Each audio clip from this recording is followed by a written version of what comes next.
Sir வணக்கம் sir. வணக்கம் வணக்கம் வணக்கம் அசோக். வணக்கம் வணக்கம். எனக்கு அன்பான நியோமேக்ஸ் முதலீட்டாளர்களே, உங்கள் அத்தனை பேருக்கும் சுந்தர் தியாகராஜனின் இனிமையான காலை வணக்கங்கள். அனைவருக்கும் வணக்கம். அன்பான நண்பர்களே, இன்றைய நமது கோர்ட்டு நடவடிக்கையானது மிகவும் மகிழ்ச்சிகரமான ஒரு நடவடிக்கையாக அமைந்துள்ளது. நாம் எதிர்பார்த்தபடி இன்றைக்கு நீதியரசர் பரதசக்தி அவர்கள் 10:35 மணிக்கு வழக்கை தொடர்ந்தார். முதலிலே நமக்கு ஒரு நல்ல ஒரு விஷயமாகத்தான் இன்றைக்கி நடந்திருக்கிறது. இது சம்பந்தமாக நமது தலைவர் சுந்தர் தியாகராஜன் அவர்கள் விரிவாக விளக்கமாக நம்மளிடையே சொல்லுவார்கள். அன்பான சகோதர சகோதரிகளே, இன்றைக்கி பார்த்திங்கன்னா நாங்கள் ரொம்ப ரொம்ப ரொம்ப ரொம்ப ரொம்ப சந்தோஷமாக இருக்கோம் தொடர்களே. ஏன்னா இன்றைக்கி ஒரு நல்ல நிகழ்வு நடந்திருக்கு. அந்த இறைவனே இறங்கி வந்து நீதியரசர் மூலமாக இன்றைக்கி நல்ல ஆர்டரை பதிவு பண்ணியிருக்கிறார். ஆர்டர் போட்டாச்சு. இன்று வழக்கு ஆரம்பித்த உடனே அரசு வழக்கறிஞர் பேப்பரில் ஆடு கொடுக்குறது எப்படி அப்படிங்கிற பற்றி சொன்னார், ஆலோசனை சொன்னார். எல்லாம் ரெடி பண்ணிக்கலாம் கேட்டார். இன்னும் கொஞ்சம் ரெடி பண்ண வேண்டியிருக்கு, கொஞ்சம் கால அவகாசம் வேணும்னு சொல்லியிருக்கிறாரு. அதன் பிறகு எம்எஸ்டிசி லாயர் அவர் என்ன பேசினார்னா, நாங்கள் காம்பிடென்ட் அத்தாரியோட ஒரு அக்ரிமெண்ட் போடணும்னு சொன்னோம் இல்லையா, அதை ரெடி பண்ணிவிட்டோம். அதை ரிஜிஸ்டர் பண்ண போகிறாங்கிறத பதிவு பண்ணிவிட்டு நாங்கள் 5ஆம் தேதியிலேருந்து நாங்கள் ரெடியாக இருப்போம், அன்னையிலேருந்து ரிஜிஸ்ட்ரேஷன் ஸ்டார்ட் பண்ணிக்கலாம் அப்படிங்கிற மாதிரி சொல்லிட்டார். மார்ச் 5 இப்போ பிப்ரவரி இல்லை, மார்ச் 5ஆம் தேதியிலேருந்து ஸ்டார்ட் பண்ணிடலாம் அப்படின்னு சொல்லியிருக்கிறார். ஆனால் இந்த இவங்களோட எக்ஸம்ஷன் வைக்கிறாங்க, இஎம்டியிலேருந்து விலக்களிக்கப்பட்டது இல்லையா, பாதிக்கப்பட்ட நமக்கு அவர்களுடைய லிஸ்ட்டு எங்களுக்கு கொஞ்சம் தரணும், அப்படி ஈவோடு பில்லை தரணும் அப்படின்னு சொல்லி கேட்டுக்கிறாரு. அதெல்லாம் அப்லோட் பண்ணணும், யார் யார் விலக்களிக்கப்பட்டவர்கள்னு எங்களுக்கு தெரியும்னு சொல்லிட்டு. அதே மாதிரி பார்த்தீங்கன்னா நீதியரசர் நிறுவனத்தின் வழக்கறிஞர் பேசினார், ரஜினி மேடம் பேசினாங்க, லாவண்யா மேடம் பேசினாங்க, எம்ஸ்டார் இன்றைக்கி வந்திருந்தாங்க. அவங்களுடைய பிரச்சனையும் சொன்னாங்க. அவங்களுடைய பிரச்சனை என்னென்னு உங்களுக்கு தெரியும். அவங்க கடைசி நேரத்தில் மெயில் கொடுத்துருக்காங்க. மெயில் கொடுத்துட்டு பென்ட்ரைவ் கொடுக்கல, மெம்பர்ஸோடைய டீட்டெயில்ஸ் கொடுக்கல. அதன் காரணமாக அவர் இஎம்டிலேருந்து விலக்களிக்க முடியாதுன்னு போன வாட்டி சொல்லியிருந்தார். இந்த வாட்டி அவங்களுக்கு ஒரு ரிலாக்ஸேஷன் கொடுத்துருக்குறாரு. என்ன ரிலாக்ஸேஷனா, இவங்க பட்டியலை நீங்கள் செப்பரேட்டாக வச்சுக்கிங்க, ஆனால் இஎம்டிலேருந்து அவங்களுக்கு விலக்கு கிடையாது. ஒரு ஏலம் எடுத்தாங்கன்னா அவங்க இஎம்டி அவங்க கட்டி தான் ஆகணும். ஆனால் பாண்டில் அட்ஜஸ்ட் பண்ணுறதுக்கு ஏலம் எடுத்துட்டாங்க, நான் சக்ஸஸ்ஃபுல் பிட்டராக மாறினாங்களா, அந்த பிட்டருக்கு நம்ம அவர் அவருடைய பாண்டிலேருந்து கழிச்சிக்கிறதுக்கு நான் ஹெல்ப் பண்ணுறேங்கிற மாதிரி நீதியரசர் சொல்லியிருக்காரு. அவங்களும் ரொம்ப திருப்திகரமாக போயிட்டாங்க. இன்று முக்கியமான நிகழ்வாக தொடர்களே, நாங்கள் ஏற்கனவே ஆன்லைனில் தான் பார்க்குற மாதிரி இன்னும் சொன்னோம் இல்லையா, எங்களுக்குள்ள ஒரு உள்ளுணர்வில் ஒரு அகத்தூண்டுதல் காரணமாக நாம் இன்றைக்கி கோர்ட்டுக்கு போகணும், என்ன ஆர்டர் போடுறாரு, அதுக்கு முந்தைய நம்ம வாய்ப்பு கேட்கணும், ஏழாங்கிழகளில் நாங்களும் பங்கு பெறக்கு வாய்ப்பு கேட்கணும்னு சொல்லி எங்களுக்கு ஒரு உள்ளுக்குள்ள ஓடிட்டே இருந்தது. அது இன்றைக்கி விட்டால் வேறு நாள் கிடைக்காது. ஆர்டர் போடுறதுக்கு முன்னாடி நம்மளுடைய கருத்தை பதிவு பண்ணின்னு சொல்லிட்டு நாங்கள் ஒரு லெட்ரு தயார் பண்ணி, என்ன சார் லெட்ரு ரெடி பண்ணி நம்ம லெட்ரு பேடலே ரெடி பண்ணி நம்ம எக்ஸாம்பிள்லாம் போட்டு அந்த பிஎஸ்வி வேல்யூனா ப்ரொபோஷனேட் செட்டில்மெண்ட் வேல்யூ, அந்த பிஎஸ்வி வேல்யூ தீர்வு தொகை அதிகமாக வரணுன்னாக்கா ஏலம் அதிகமாக போனால் தான் நமக்கு அதனுடைய பெர்சன்டேஜ் அதிகமாக கிடைக்கும், ப்ரொபோஷனேட்டாக நமக்கு அதிகமாக கிடைக்கும். ஸோ ஆனப்படினால நம்ம அதுக்கும் ஒரு எக்ஸாம்பிள் ரெடி பண்ணி நீதியரசருக்கு கிட்டத்தட்ட ஒரு 6 பக்கம் மொத்தம் லெட்ரு 3 பக்கம், அந்த 3 பக்கம் எக்ஸாம் மொத்தம் 6 பக்கம் நம்ம ரெடி பண்ணி கொண்டு போய் எல்லாத்துக்கும் சர்வ் பண்ணிட்டோம். நாங்கள் அதை குழுவில் பதிவிட பாருங்கள். எல்லாத்தையும் கையெழுத்து வாங்கி public prosecutor, Lavanya madam, Rajini madam, company lawyer Prabhu அவர்கள், அப்புறம் எம்எஸ்டிசி லாயர் அவங்களுக்கும் கொடுத்துட்டு நம்ம கிளியராக கொஞ்சம் படித்து பாருங்கள் சார், எங்களுக்கு ஹெல்ப் பண்ணுங்கள், நாங்கள் மூத்தக்குடி மக்கள் சொல்லிட்டோம். அப்போ நம்ம ஜட்ஜில் கடைசியாக ஆர்டர் போடுறதுக்கு முன்னால் நம்ம வாய்ப்பு கேட்டு பேச ஆரம்பித்தோம். அது நீங்கள் ஆன்லைனில் இருந்தவங்க கேட்டிருப்பீங்க நினைக்கிறோம். நான் என்ன சொன்னேன்னா, ஐயா அந்த எங்களுக்கு ரிஜிஸ்ட்ரேஷன் ஃபீஸு இஎம்டிலேருந்து விலக்கு கொடுத்தீங்க, அதே போல் நாங்கள் ஏலம் எடுத்துக்கிட்டோம்னா எங்களுக்கு இந்த ரிஜிஸ்ட்ரேஷன் ஃபீஸ் இருக்கு இல்லையா, 1160 ரூபா, அந்த 1180 ரூபா 1180 ரூபா எங்களுக்கு விலக்கு கொடுங்கன்னு கேட்டேன். அது எங்களுக்கு வரது இல்லைங்க, கவர்மெண்ட்டுக்கு வரதில்லை, எம்எஸ்டிசிக்கு போகிறது, அதனால் அதை நான் ஒன்றும் பண்ண முடியாது அப்படிங்கிற மாதிரி சொல்லிட்டார். அப்புறம் அந்த ஆக்ஷன் எடுக்கும்போது எடிட்டிங் ஆப்ஷன் கொடுக்கணும்னு சொல்லி ஏற்கனவே ரஜினி மேடம் சொல்லியிருந்தாங்க. நம்மளும் அதை பாயிண்டில் எழுதியிருந்தோம். எடிட்டிங் ஆஃபீஸர் ஏன் கேட்டோம்னா, அவர் ரஜினி மேடம் பேசும்போது எடிட்டிங் ஆஃபீஸர்களுக்கு வேணும், அதை டிக்ரீஸ் பண்ணுறதுக்குலாம் வசதியாக இருக்கும், மாற்றிக்கிறதுக்கு வாய்ப்பாக இருக்கும் அவங்க கேட்டாங்க. நான் என்ன கேட்டேன்னா, நாங்கள்லாம் மூத்த குடிமக்கள், வயசானவங்க, நாங்கள் நோய்வாய்ப்பட்டவர்கள், எங்களுக்கு வந்து ஆன்சைட்டி இருக்கும், படப்படப்பு இருக்கும், கை நடுங்கும். அதனால் வந்து 10 லட்சங்கிறதுக்கு பதிலாக பிட் பண்ணுறதுக்கு பதிலாக ஒரு சைபர் அதிகமாக போட்டோன்னா 1 கோடி ஆகிடும். 1 கோடிக்கு மேலே யாரும் பிட் பண்ண மாட்டாங்க. கண்டிப்பாக அது வந்து எங்களுக்கு தான் சக்ஸஸ் முடியும். ஆனால் நாங்கள் தவறுதலாக பண்ண தவறுக்கு 1 கோடி ரூபா நாங்கள் எல்லாம் கட்ட முடியாமல் போயிடுயா அப்படின்னு சொல்லி சொன்னேன். அவர் என்ன சொல்லிட்டாரு, அப்படிலாம் முடியாது, அப்படிலாம் பண்ண முடியாது, நீங்கள் ஒரு அசிஸ்டண்ட்டை வச்சுக்கங்க, யங்ஸ்டர்ஸ் அசிஸ்டண்ட்டை வச்சுட்டு அவங்க மூலமாக நீங்கள் பிட் பண்ணுங்க அப்படிங்கிற மாதிரி சொல்லிட்டார். பொறுமையாக பார்த்து பண்ணுங்கன்ட்டார். அதன் பிறகு நான் என்ன கேட்டேன்னா, ஐயா ஒரு ஏலம் என்பது எப்போ சுவாரஸ்யமாக நல்ல ஏலத்துக்கு போகும்னாக்கா பார்ட்டிசிபெண்ட்ஸ் அதிகமாக இருக்கணும், ஏலம் எடுக்கிறவங்க அதிகமாக இருந்தால் தான் நமக்கு வந்து அதிக தொகைக்கு ஏலம் போகும். அதிக தொகைக்கு ஏலம் போனால் தான் அந்த ஏலம் போகிற தொகை டிவைடட் பை மொத்த லேபிலிட்டி அமௌண்ட்டு, கம்ப்ளைண்ட் புகார் பண்ணவர்களுடைய மொத்த முதலீட்டு தொகை வகுத்தா தான் நமக்கு வந்து எவ்வளோ ப்ரொபோஷனாக எவ்வளோ கிடைக்குங்கிறது நமக்கு தெரிய வரும். ஸோ அது வந்து டைரக்ட்லி ப்ரொபோஷனாக இருக்குது. BSc is directly proposal to the action amount. அதனால வந்து எங்களுக்கு வாய்ப்பு கொடுங்க, நாங்களும் கலந்துக்கிறோம், நாங்களும் நிறைய பேர் கலந்துக்கிட்டோன்னா உங்களுக்கு ஆக்ஷன் நல்ல வழிக்கு போகிறக்கு வாய்ப்பு இருக்குது அப்படிங்கிறத அவர்கிட்ட சொல்லிவிட்டு, அதனால் வந்து குறைச்சி அமௌண்ட்டு செலுத்தி நாங்கள் ஏலம் எடுக்கிறதுக்கோ அல்ல பாண்டுக்கு லேண்டாக கொடுத்தீங்கன்னா நல்லாயிருக்கும். நாங்கள் பாண்டுக்கு லேண்டாக தான் வேணும், நம்ம வந்து லெட்டரில் குறிப்பிட்டிருக்கோம், அந்த லெட்டர் நாங்கள் பதிவிடுறோம் பாருங்கள். அதுக்கு நீதியரசர் அவர்கள் நல்ல தெளிவானு சொன்னாருங்க, உங்கள்கிட்ட பணமே வாங்காமல் உங்கள் பாண்டுக்கு அப்படியே நான் லேண்டு கொடுக்குறதுக்கு நான் ஏற்பாடு பண்ணுறேன், அதான் நினச்சிட்டு இருக்கேன், மைண்டில் இருக்குது. ஆனாலும் பணமாக கேட்குறாங்கல்ல, அவங்களும் கொஞ்சம் கொடுக்கணும் இல்லையா, அதனால பணமாக கேட்குறவங்களுக்காக நான் வந்து இந்த ஆக்ஷனில் இறங்கியிருக்கிறேன், இதில் எப்படி போகுதுன்னு பார்ப்போம் அப்படிங்கிற மாதிரி சொல்லியிருக்காங்க. அவங்க நல்லா ஏலத்துக்கு போகணுன்னு நீதியரசர் நம்புறாரு. நல்ல விலைக்கு போச்சுன்னா பணமாக கேட்கல கொடுத்துடலாம், அடுத்த சரி பார்த்துக்கலாம்னு சொல்லி. ஒருவேளை ஏலமாக போகலை அப்படின்னாக்கா என்ன பண்ணலாம் அப்படிங்கிற மாதிரி லாவண்யா மேடமும் ரஜினி மேடமும் கேட்டாங்க. அப்போ அவர் என்ன சொன்னார், அடுத்த கட்டம் நம்ம பார்ப்போங்க அப்படின்னு சொல்லி சொல்லிட்டார். அப்புறம் நம்ம தரப்புலையும் லாவண்யா அண்ட் சரண்யா மேடம் தரப்பு என்ன சொன்னாங்கன்னா, இது வந்து இப்போ பூல் ஏ மட்டும் விட்றீங்க, பூல் சி பூல் டி, அதாவது பில்டிங் இருக்கு இல்லையா, பில்டிங்கு இன்னொரு பிளாட்லாம் இருக்குது, அதையும் சேர்த்து மொத்த சொத்துக்களும் ஏலம் விட்டிங்கன்னா எங்களுக்கு ஆல் சடன் ஒரே வந்து எங்களுக்கு செட்டில்மெண்ட் கிடச்சிடும் இல்லையா. பகுதியாக விடுறதுனால எங்களுக்கு டிலேவும் ஆகும், ரெண்டாவது அமௌண்ட்டும் கம்மியாக கிடைக்கும், எங்களுக்கு நாங்கள் அதிகமாக திருப்பி கட்டுற மாதிரி வரும், நாங்கள் திருப்பி கட்டுறவங்களுக்கு பணமே இல்லை அப்படின்னு சொல்லி அவங்களும் சொன்னாங்க. நாமளும் சொன்னோம், நாங்கள் மூத்த குடும்பங்களை எல்லா பணத்தையும் போட்டு நிற்கிறோம், நாங்கள் 40-45 ஆண்டுகள் உழைத்து கிடைத்த ஓய்வூதிய பலனை நாங்கள் போட்டுக்கிறோம், அதனால் எங்களுக்கு ஹெல்ப் பண்ணுங்க, நாங்கள் கையெடுத்து கும்பிட்டு கேட்டோம். அவருக்கும் அந்த எண்ணம் மனசில் இருக்குது. இருந்தாலும் வந்து அது அவங்களுக்குன்னு ஒரு ப்ரொசீஜர் இருக்கும், அந்த ப்ரொசீஜர் இப்படி தான் செய்வாங்க. ஃபஸ்ட்டு ஏலத்துக்கு தான் போடணும், அடுத்து வந்து அடுத்தடுத்து ஸ்டெப்பை வாங்கி வச்சிருந்தாரு. கம்பெனியில் ரொம்ப கோஆப்ரேட் பண்ணார். அவர் உடனே எல்லா லிஸ்ட்டும் பென்ட்ரைவே வச்சுருக்காரு, எல்லா சொத்துக்குடைய லிஸ்ட்டும் இருக்குது. நீங்கள் பாதி சரி பார்த்துட்டாங்க, இந்த பில்டிங்லாம் நிறைய பில்டிங்லாம் சரி பார்த்துட்டாங்க, ரிசார்ட்ஸு எல்லாமே சரி பார்த்துட்டாங்க, இன்னும் கொஞ்சம் தான் இருக்குது, அதையும் நான் கொடுக்குறேன் சரி பார்த்துட்டுன்னு சொல்லி கம்பெனியில் சொன்னார். அதுக்கு ஜட்ஜி என்ன சொன்னான்னா, படிப்படியாக செய்வோம், முதல்ல இனிஷியேட் பண்ணிடுவோம், படிப்படியாக செய்வோம்னு சொல்லிட்டு இப்போ என்ன ஆர்டர் போட்டிருக்காருன்னா, அடுத்த வாயில் 6ஆம் தேதி, நம்ம எப்படிங்கிறத பார்த்துக்கிட்டு 6ஆம் தேதி சொல்லியிருக்கிறாரு. இது ஏலம் அறிவிப்பு விளம்பரம் வந்து 5ஆம் தேதி 6ஆம் தேதி ஏலம் பத்திரிக்கைக்கு விளம்பரம் கொடுக்க சொல்லியிருக்காரு. 6ஆம் தேதி பத்திரிக்கை விளம்பரம் கொடுத்துரும், அதுக்குள்ளே எல்லாம் ரெடி பண்ணி வச்சுக்கன்னு சொல்லிட்டாரு. அடுத்த வாயில் 6ஆம் தேதி சொல்லியிருக்காரு. 6ஆம் தேதியே ஏலம் விட்டுருவாங்க, ஆடு கொடுத்துருவாங்க பத்திரிக்கையில். எந்தெந்த பத்திரிகைன்னு கேட்கும்போது பிபிஏ சொன்னார், எந்தெந்த பத்திரிகை சொன்னார், Indian Express, Hindu, Times of India, ஆங்கில பத்திரிகைகள் 3, தமிழில் தினத்தந்தி, தினமலர், தினகரன், தினமணி, இந்த 4 பேப்பரில் நீதியரசர் கொடுக்க சொல்லியிருக்க மொத்தம் 7 பத்திரிகை. இதுக்கு தேவையான பணத்தை வந்து நீங்கள் இதாக போட்டு நீங்கள் ஆர்டராக போட்டு நீங்கள் டேன்பிட் கோர்ட்டு ஸ்பெஷல் கோர்ட் இருக்கு இல்லையா, அந்த நீதிபதிகிட்ட நீங்கள் இது சைன் வாங்கி நீங்கள் வந்து ஆர்டர் போட சொல்கிறேன். அவங்க வந்து நீங்கள் வந்து அங்கே டேன்பிட் கோர்ட் ஃபண்ட்லேருந்து ரிலீஸ் பண்ணி எடுத்துக்கலாம். வேறு எதாவது பணம் தேவையா அப்படின்னு சொல்லி பிபிஐ பார்த்து கேட்டார். அவர் இல்லை சார், ஆடுக்கு மட்டும் தான் தேவைன்னு சொல்லிட்டாரு.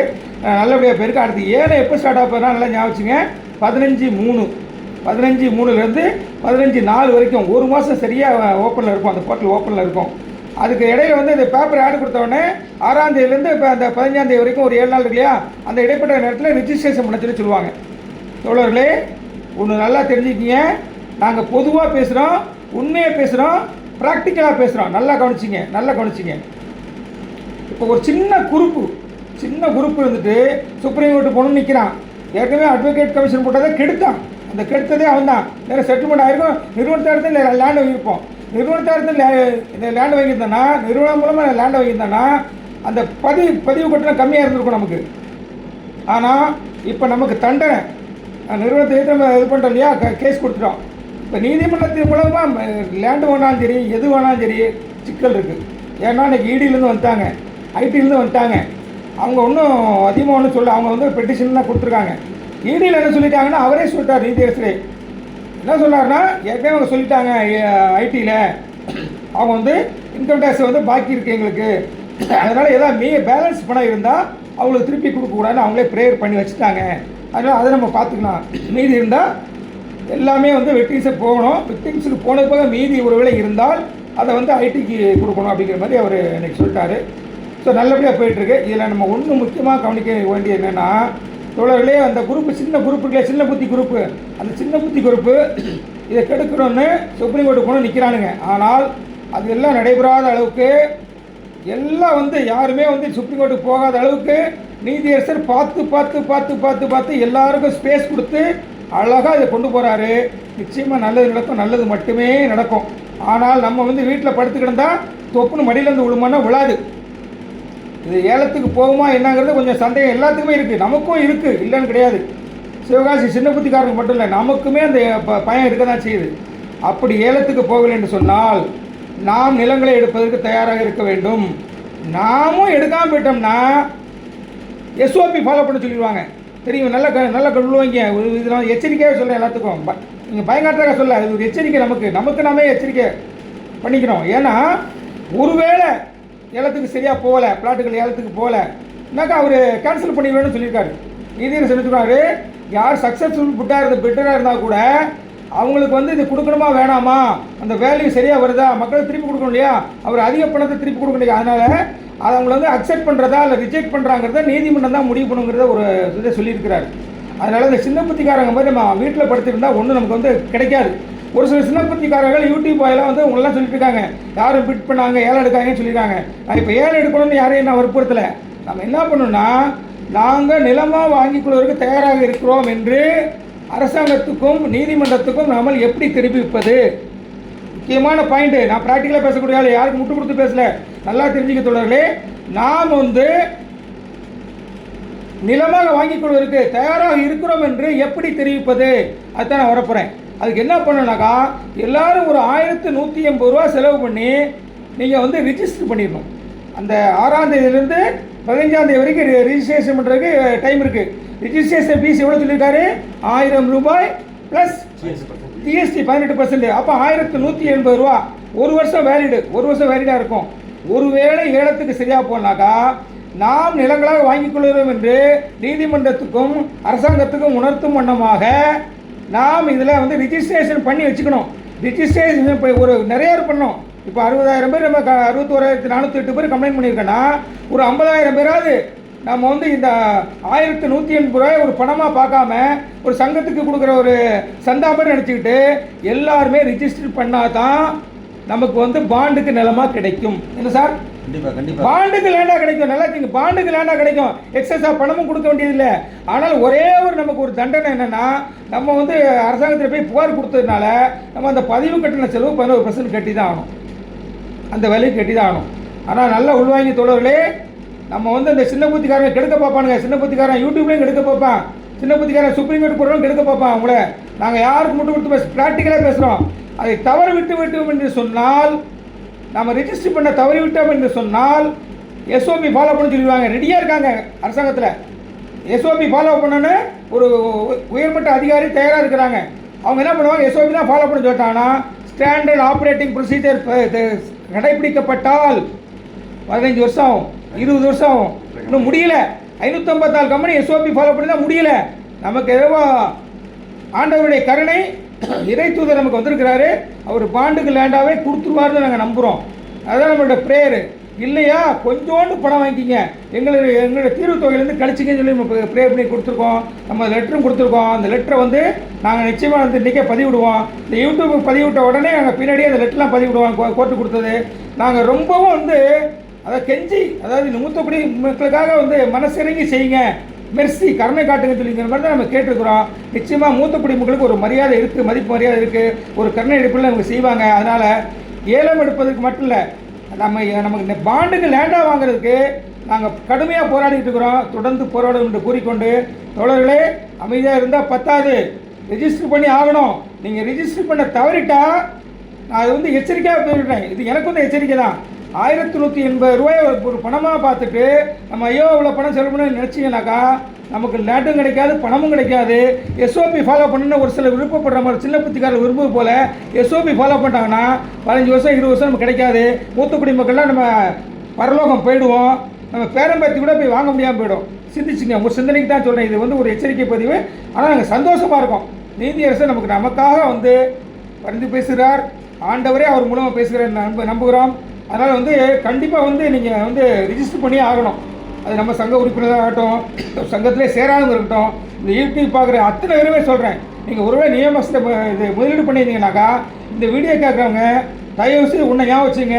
நீங்கள் 1150 ரூபா செலவு பண்ணி நீங்கள் ரிஜிஸ்டர் பண்ணலனாக்கா அதிகப்படியான எண்ணிக்கை, ஒரு குறிப்பிட்ட எண்ணிக்கை மேலே வரணும். 50,000 ரூபா ரிஜிஸ்டர் பண்ணாமல் விட்டிட்டுன்னா 15-20 வருஷம் ஆகிடும். நம்ம இல்லை, நம்ம பேர பிள்ளைங்கள யாரும் போய் வாங்க முடியாது. இந்த சொத்துக்கள்லாம் அப்படியே அழிஞ்சு போயிடும்.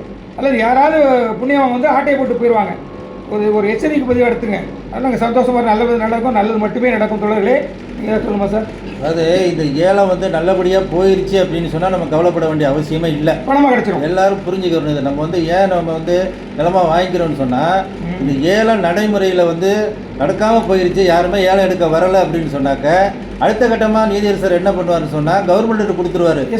எஸ்ஓபிங்கிறது சிஸ்டமேஸ்டிக் இந்த ஆப்ரேஷன் சிஸ்டத்தை ஏற்கனவே பல கம்பெனிகளுக்கு போட்டு தான் இன்னும் அந்த கம்பெனிலேருந்து செட்டில்மெண்ட் ஆகாமல் இருக்குது. அந்த கம்பெனி மாதிரி நம்ம கம்பெனியும் போயிடக்கூடாது. ஏன்னு சொன்னால் நிலமாக பிரித்து கொடுக்குறது அவ்வளோ சாதாரண விஷயம் கிடையாது. கவர்மெண்ட் வந்து செய்ய மாட்டாங்க. ஏன்னா அவங்களுக்கு இதில் பல வேலைகள் இருக்குது, கஷ்டம் இருக்குது, நிறைய வேலை இருக்குது அதில். அதனால தான் இந்த கலைமகள் சபா இந்த மாதிரி நிறுவனமெல்லாம் இன்றைக்கி மூடிச்சு, அது வாங்கி கொடுக்க முடியலை, சொத்துக்கள் இருந்தும் வாங்க முடியலை. அந்த நிலைக்கு போகக்கூடாதுன்னு சொல்லிட்டு நம்ம சங்கம் வந்து தீர்மானமாக முடிவு பண்ணியிருக்கோம்.